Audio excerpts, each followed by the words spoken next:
गुरुदेव, इसी चीज़ के ऊपर ध्यान आया है कि ये बयान जो आए हैं जिन पे महिलाओं के लिए अभद्र टिप्पणी करी गई है, लेकिन साथ में एक बात अभी और आने लगी है, लिव इन रिलेशनशिप। तो लिव इन रिलेशनशिप के बारे में आप क्या कहेंगे? पहले लिव इन का मतलब क्या है? तो आप लिव इन का क्या अर्थ है? हमें तो यही नहीं पता। पहले तो पता लगे लिव इन माने क्या, तो फिर हम लिव इन में बात करें। जिस तरीके से आजकल महिलाएं हैं, लड़कियां हैं, लड़के हैं, पुरुष एक दूसरे के साथ रह रहे हैं, जो समाज में एक मैसेज गया है कि कोई भी किसी के साथ रह सकता है और संवैधानिक रूप से वो है, सही है, संविधान में उसको सही कहा गया है, इसी को लिव इन माना जा रहा है आजकल के परिवेश में। आप उसमें क्या सहमति है?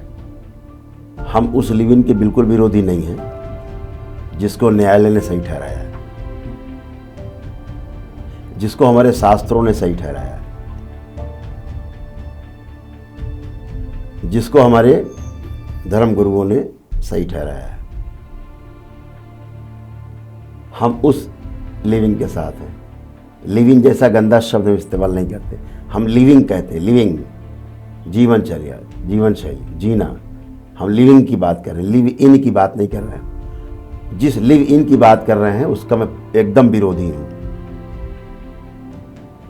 100% विरोधी हूं, लेकिन लिविंग का विरोधी नहीं हूं। लिव इन और लिव इंग में क्या अंतर है आपके साथ? हाँ, लिव इन और लिव इंग, लिव इन और लिविंग में बड़ा फर्क है। जो लिव इन रिलेशनशिप की बात हो रही है उसमें लोगों में बड़ी भ्रांतियां हैं। जो विवाहित स्त्री पुरुष हैं और किसी अन्य विवाहित या अविवाहित स्त्री पुरुष के साथ अपने विवाहित पार्टनर को छोड़ करके और अगर रह रहे हैं, तो इस प्रकार का जो लिव इन है ये पाश्चात्य सभ्यता का लिव इन है, जिसको भारत का ना तो संविधान मान्यता देता है, ना हमारे शास्त्र मान्यता देते हैं, और ना ही दरबार मान्यता देता है। ये दुराचार है, ये व्यभिचार है, यौनाचार। इसको बिल्कुल कतई समर्थन नहीं है, खुला विरोध है इस लिव इन का। लेकिन न्यायालय जिस लिव इन की बात कर रहा है वो बात कर रहा है जो शास्त्रों में वर्णित है, जिसको भारत के सर्वोच्च न्यायालय ने संरक्षण दिया है। इस प्रकार के बच्चों ने जो ब्याह किया है, जो अविवाहित बच्चे हैं, बालिग बच्चे हैं, और बिना माता पिता से आज्ञा लिए हुए, बिना माता पिता को यह बताए हुए एक साथ रह रहे हैं पति पत्नी की तरह, जिसे हम शास्त्रों में जो 8 प्रकार के विवाह कहे गए हैं, जैसे जो 8 प्रकार के विवाह उनमें जो ब्रह्म विवाह है,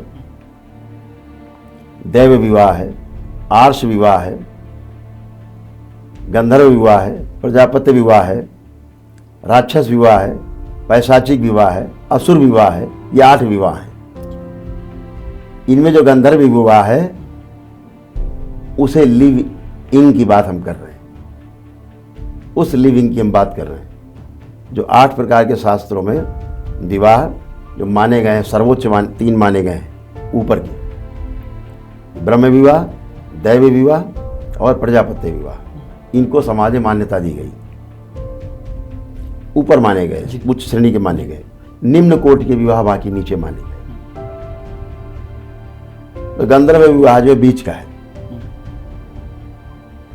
यह गंधर्व विवाह को मैं मानता हूं, मेरा ऐसी सोच है कि बिना माता पिता को बताए छुप करके जो विवाह किया गया है, 2 बालिग लोग, 2 कुंवारे लोग जो विवाह कर रहे हैं, साथ रह रहे हैं, उसको हम गंधर्व विवाह की श्रेणी में मानते हैं। और गंधर्व विवाह हमारे शास्त्रों में मान्यता प्राप्त है।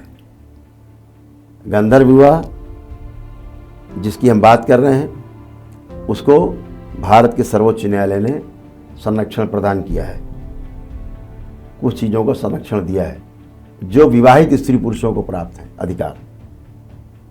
तो लड़की को और उससे उत्पन्न होने वाली संतान को वो कुछ अधिकार दिए गए हैं। तो इनका मैं बिल्कुल विरोधी नहीं हूँ।